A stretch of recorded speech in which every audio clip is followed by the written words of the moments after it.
Something I've been wondering. Why are you called World War II, the U.S. military used the language in the Navajo sent to the battlefield to speak in those codes? Were you one of them? Our mother tongue was indeed used for war. But that was already over the conscription age. So in a wider sense, you could call me a code talker for that. Navajo is a complex like the U.S. speaks it. They must have thought it was the perfect language to use as a code. Yeah, the cipher is king in information warfare. Of course, they didn't simply speak in Navajo. They created substitutions for words according to a code book, and then translated those into our language. Young Diné was sent to the front lines of the Pacific Theater as code talkers. To fight is an honor for the Diné. They were the pride of our people. But I cannot say this history brings me joy. Words are alive. When they are spoken, life is breathed into them. They become a part of the listener. Our words were transformed into lifeless ciphers and used for war. This, after the Black Ana spent generations suppressing the language. Yeah, I'm sorry. So I guess we shouldn't be calling you code talker, huh? No, I do not mind.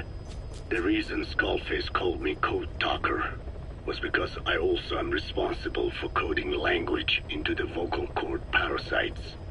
I am the same as those young warriors, used for a cipher's sake. I must never forget that. The name, Code Talker, is a lesson carved into my being. You said Skullface ordered you to weaponize the vocal cord parasites. But you also said he wasn't the reason. And he wasn't. I was seduced by the parasites. That is a fact. How? You mean from your curiosity as a scientist? That I cannot deny. But there is more to it. The story goes back to the 19th century, to my earliest memory. One day, a man from the government visited our Hogan, our home. I cried as he yanked me from my mother's arms and took me away to an Indian boarding school. From that day forward, I became George. This was the name my teacher gave me. I was forced to give up my Diné name, forbidden from speaking anything but English. If we dared utter a word of filthy Navajo, the teacher made us eat a bar of soap. Yeah. That was the U.S. government's education policy for Native Americans. To erase our words was like erasing our people. Their education was tantamount to ethnic cleansing. Over time, the overt persecution of our language stopped. But to this day, it continues to be eaten away by the lingua franca, that is English. Many of the Diné outside the reservations can speak nothing else. And it isn't just our language. Across the world, minority languages are being destroyed by dominant languages. Many are on the verge of extinction. Enter the vocal cord parasites. Yes, I began... Across the world, minority languages are being destroyed by dominant languages. Many are on the verge of extinction. Enter the vocal cord parasites. Yes, I began thinking that minority languages needed some sort of deterrent against dominant languages. In order that their peoples and cultures would survive. It was then that I came across literature at the Foundation claiming that man acquired language thanks to a type of parasite, one that distinguishes between languages as a precursor to reproduction. If I could just resurrect it, make it more pathogenic, I would have my deterrent against English. But I failed to hide that aim from Skullface. He noticed. Yes, I wanted to retaliate against the English language. though never did I intend to actually use it as he planned. You know how the story ends. I was forced to study how to make the parasites compatible with all the world's languages. However, he in fact secretly isolated an English strain. I will not be held prisoner by the man's phantom. The English strain must not be allowed to exist either.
Greatest wealth is not money or land. It is the number of individuals under his control. Subjects who work, consume, are there to be used as pawns in war. For a capitalist ruler, his people's power becomes his power. You are the same. With your diamond dogs, you spin it with your speeches. But what you're doing is bringing as much talent as you can into your little domain. Every person another feather in your cap. Yes, since ancient times, every civilization's ruler has had the same idea. When people unite under one will, they become stronger than the sum of their parts. And the one will is the ruler's will. And what do rulers use to bring people together? Language. In the Old Testament, it is written that only one language was spoken in Eden. A shared tongue that united all of humanity.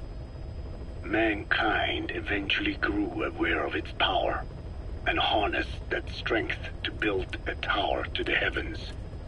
The mighty Tower of Babel. This angered God, who splintered the language of man, and the tower was never completed. Languages emerged, and the earth was divided as men went their separate ways. Every age is the same. A ruler's first order of new land is to force his tongue on its people. Ancient Rome, Napoleon, and now Zero. English is wreaking havoc around the world right now. The British Empire tilled the land with war as its hoe, then began planting the seed that is English. Eventually, American capitalism became the new instrument. To play its game of wealth, you only had to abide by one rule: English.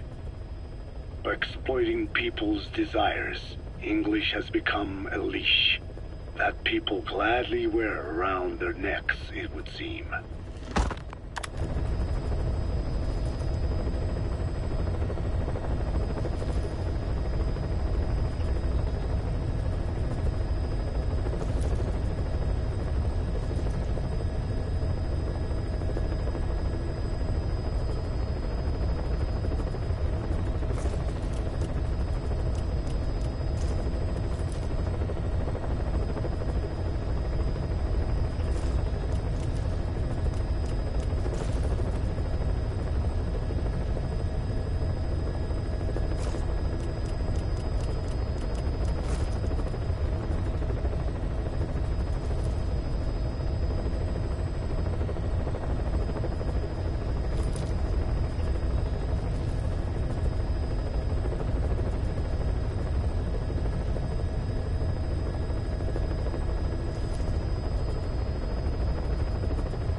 Please select a landing zone.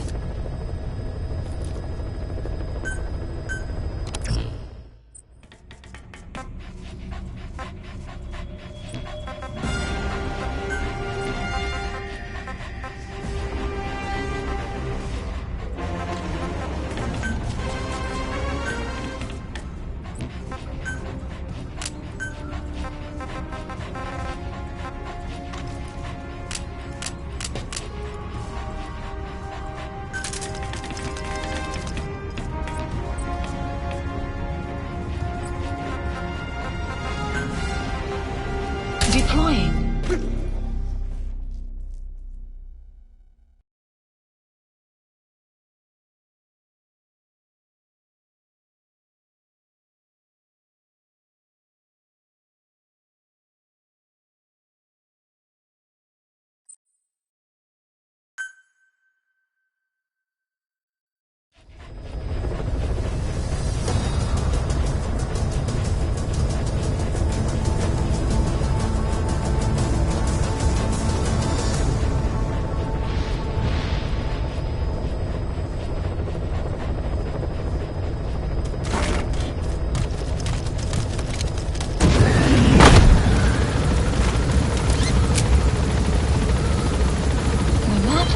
Development project has been added.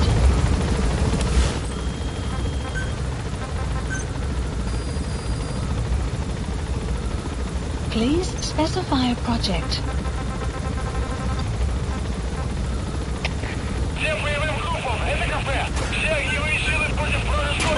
Enemy presence detected. The map has been updated. Boss, suppressing fire!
Detected. The map has been updated.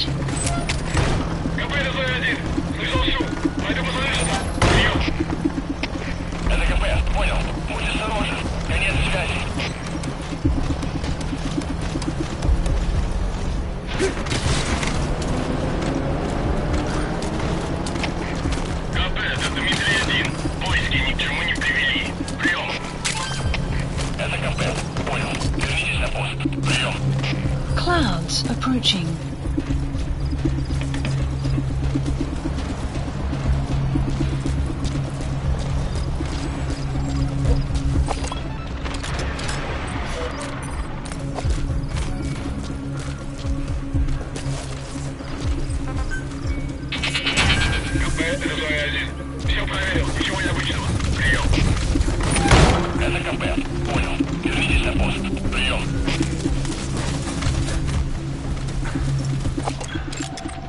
Analysis complete.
Я не хочу умирать! The map has been updated. The map has been updated.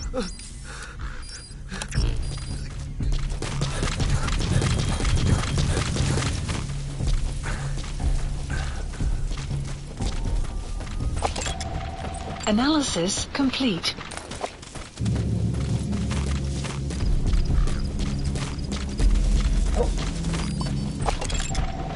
Analysis complete.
The map has been updated.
Штаб, это КП. Возразился огонь. Открыли огонь в ответ. Но потеряли врага. Враг может все еще прятаться поблизости. Соблюдайте осторожность. Штаб, это КП. Ответьте. Штаб, ответьте. Штаб. Штаб, это КП. Штаб, прием.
The weather will clear shortly.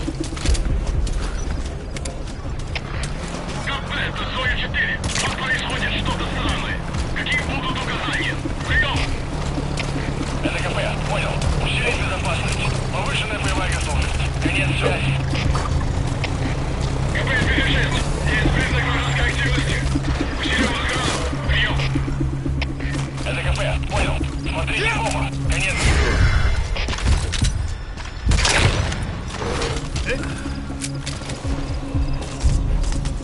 Замри!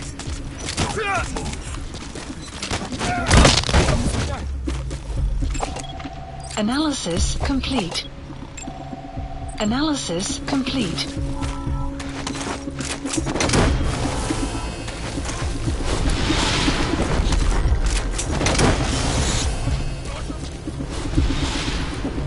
He's coming too. Roger that.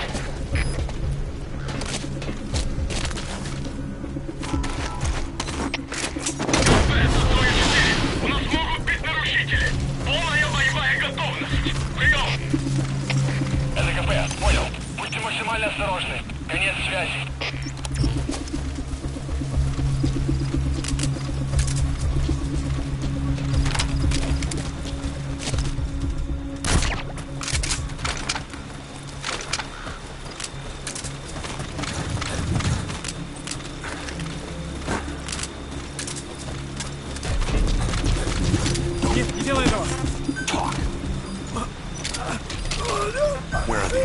The map has been updated.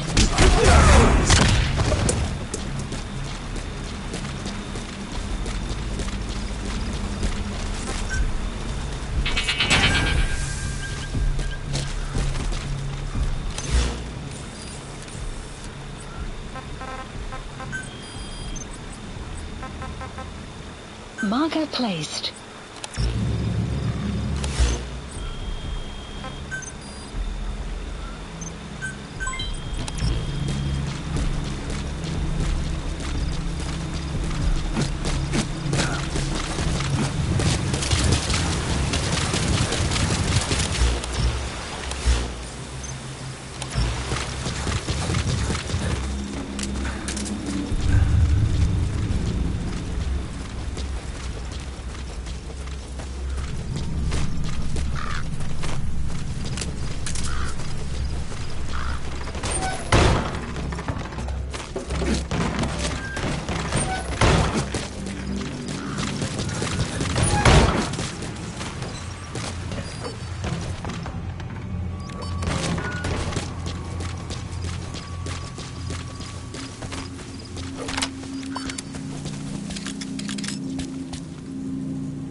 Caution. Sandstorm approaching. Прием! Это КП, понял. Всем подразделениям, пусть на чеку. Конец связи.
Extraction arrived at Metabase.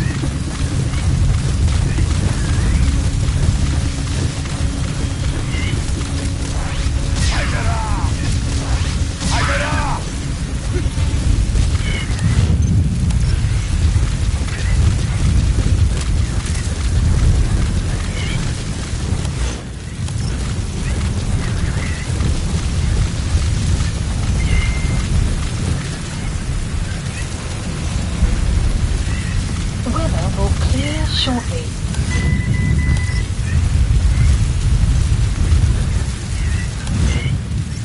Marker placed. You have arrived at your destination.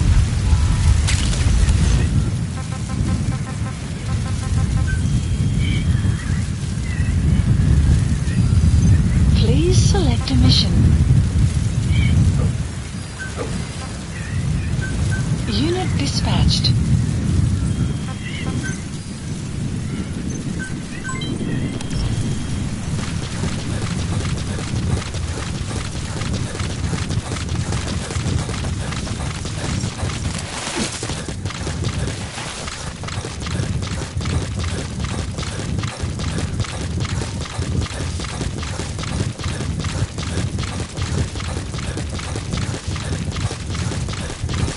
Extraction arrived at Mother Base. Enemy presence detected. The map has been updated.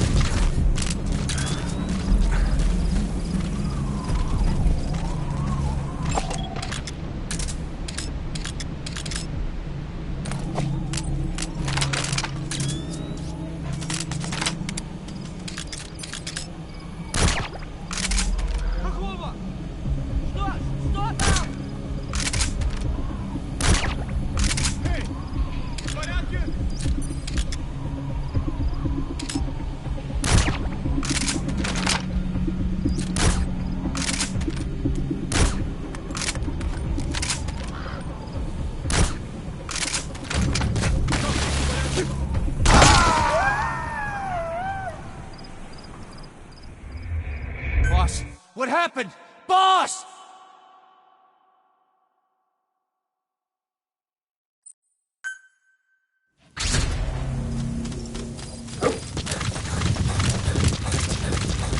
Enemy presence detected. The map has been updated.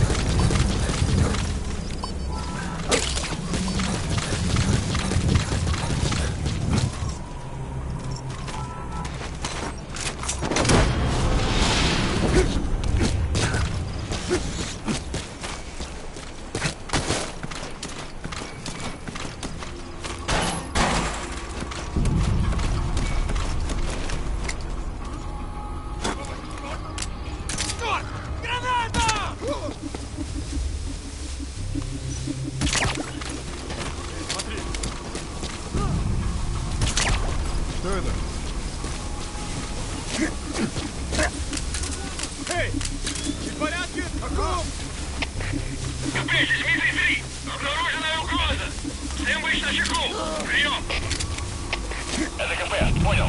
Смотрите в оба. Конец связи.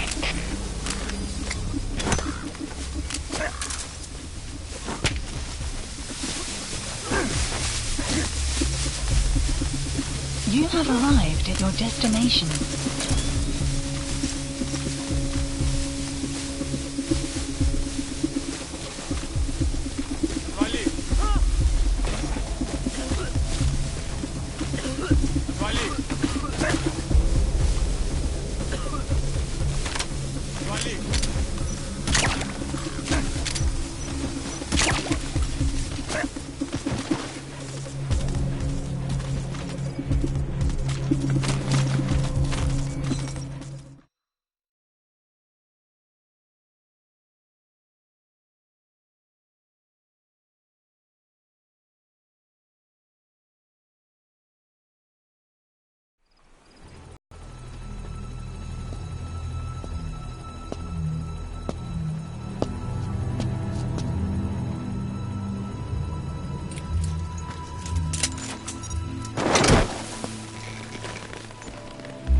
Extraction arrived at Mother Base.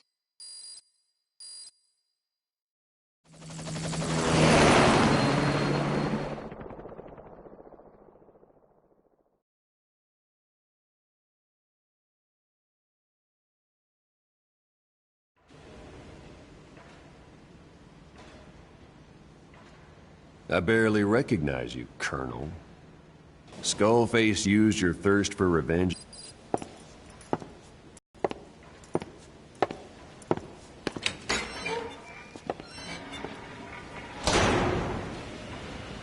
Side ops completed. Side ops list We've received some updated. new job offers. The details are on your iDroid.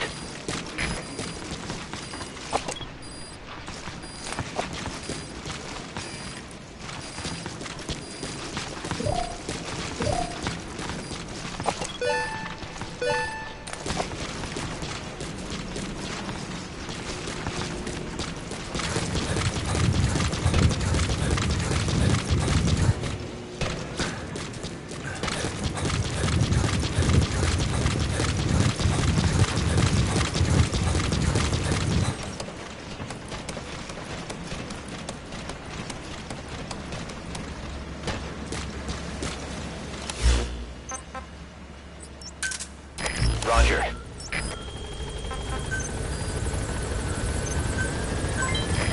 This is B-Quad. Arriving shortly at LZ.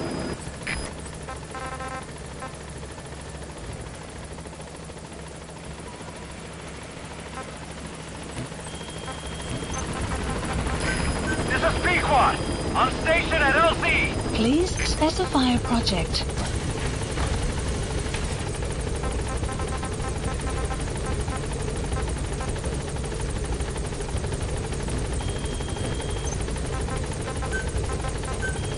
Please specify a project.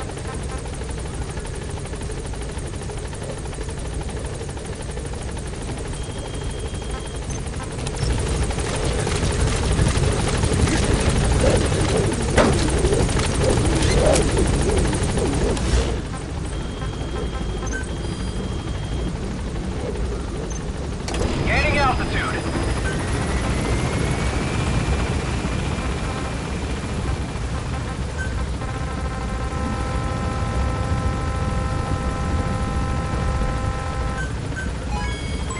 Development project has been added. Please specify a project.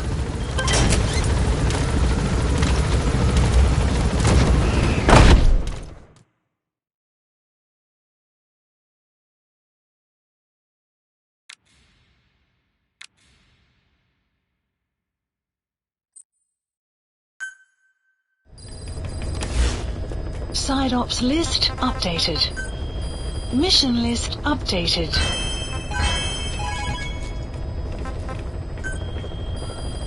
Please select a mission.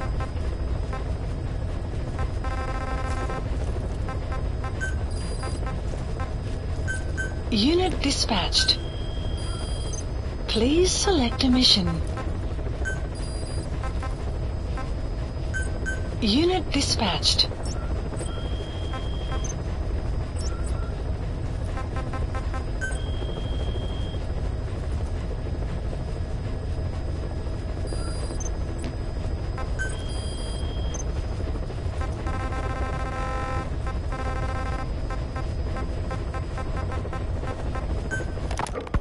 Volgan, the GRU colonel, was burned alive with a Shagohod during Operation Snake Eater 20 years ago. Despite suffering severe burns to his entire body, he still clung to life.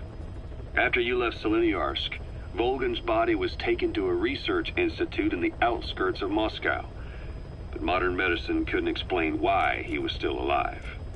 Not that the colonel was any ordinary man to begin with. That constant electric current he had running through his body that he could unleash at will. To be honest, I was always uncomfortable around him. Thought I might get electrocuted just by standing nearby. The institute studying him was tasked with investigating and developing human paranormal abilities. The comatose Volgan was used to further the Soviet Union's research into such abilities.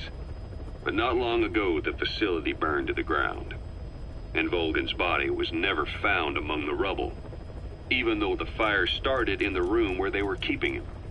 This occurred at around the same time you woke up. If Skullface was right, and a thirst for revenge can turn a man into a demon and keep the dead alive, and this man on fire who's been coming after us ever since you woke up, well, that just might be what's left of our old friend Volgan. It's not over yet. Back in '64, in Seleniuarsk, you brought his plans for a utopia down in flames. That grudge is what's keeping him alive. The day the research facility holding Volgan burned down, a Soviet jumbo passenger jet happened to crash nearby, far away to the north of that hospital in Cyprus. On board the plane was a young boy who was being studied at the same facility. The plane fell to Earth from over 8,000 feet, but the boy's body was the only one not recovered.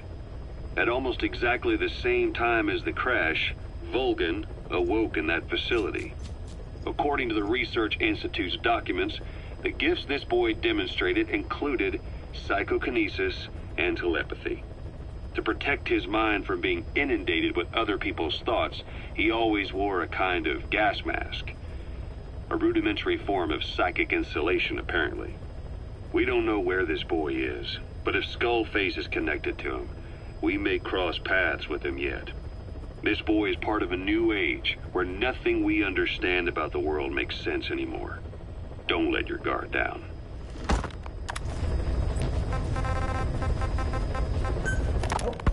So what were they doing at Nzoya Badia, Baloo? That facility with all the people laid out in rows? The abandoned factory Shibani was held in. It is precisely as you guessed. Black Anna was coding languages into the vocal cord parasites. They infected the subjects with the parasites, then made an incision in the throat to expose the vocal cords. That allowed them to play recordings of a desired language directly to the parasites. And the parasites learn the languages that way. That's some teaching method. I just don't get how a bunch of bugs had the brain power for it. They don't. Do not judge them by human standards. They do not learn as a function of intellect. Then how do they do it? What language the parasites react to is coded into their genes. You could expose the Japanese strain to English for years, and it would never learn the language and react to it. The pronunciation, rhythm, and structure are different.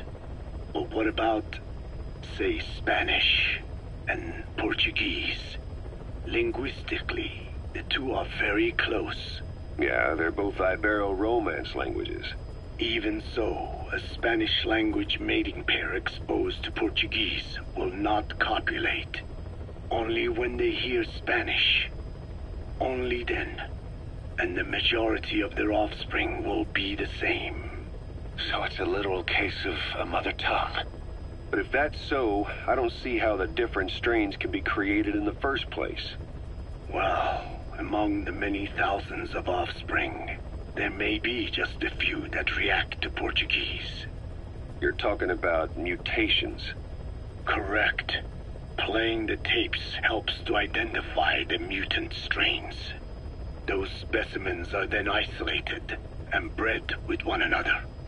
From their children, specimens that react more strongly to Portuguese can again be selected and bred. Repeating this process creates a strain that reacts solely to Portuguese and never to Spanish. Mutation and selection.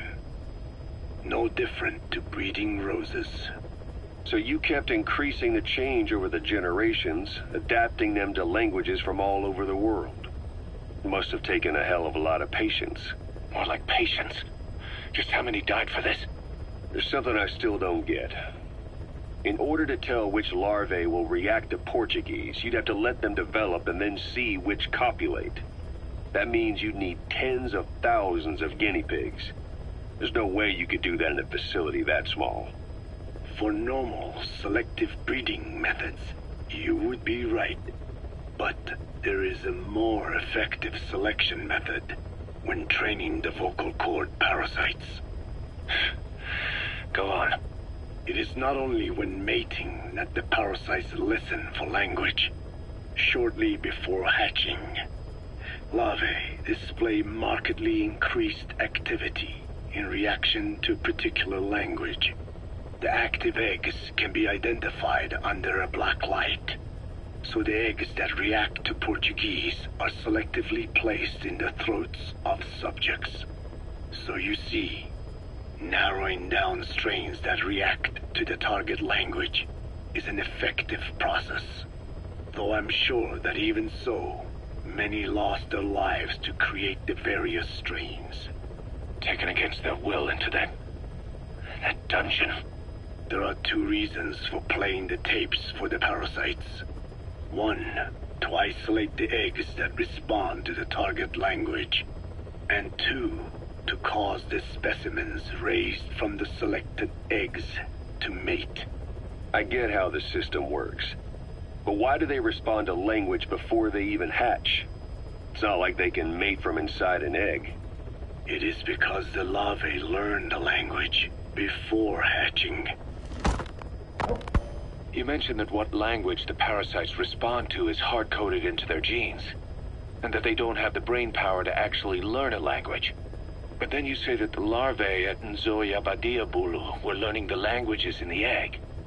Your story doesn't add up. Your country is home to a unique songbird. The Japanese bush warbler. Sure, what of it?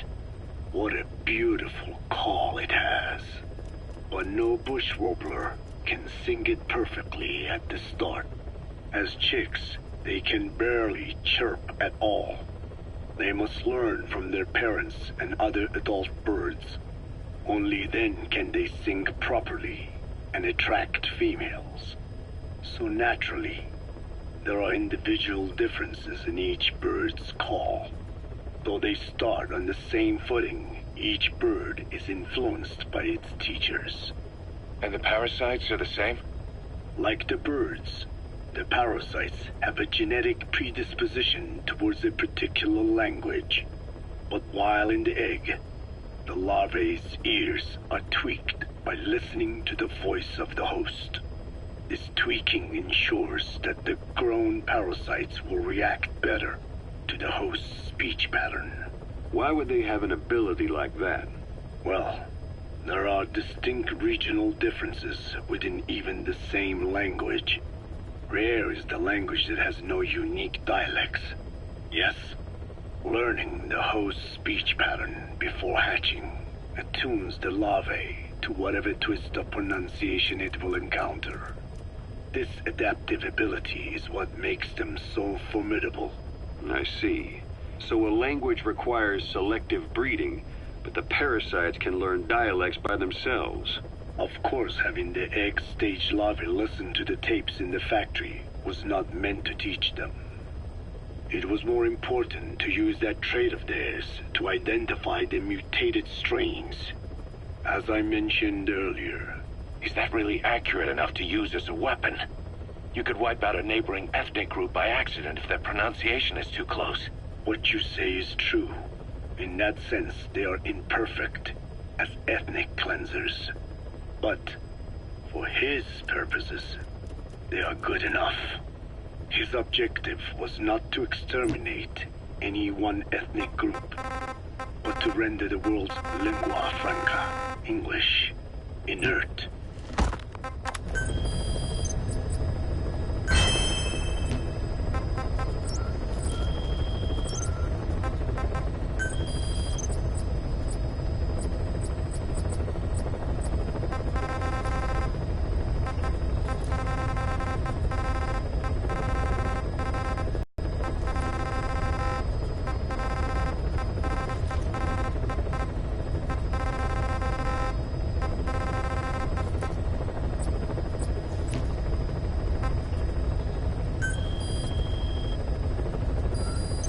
Please select a mission. Please select a mission.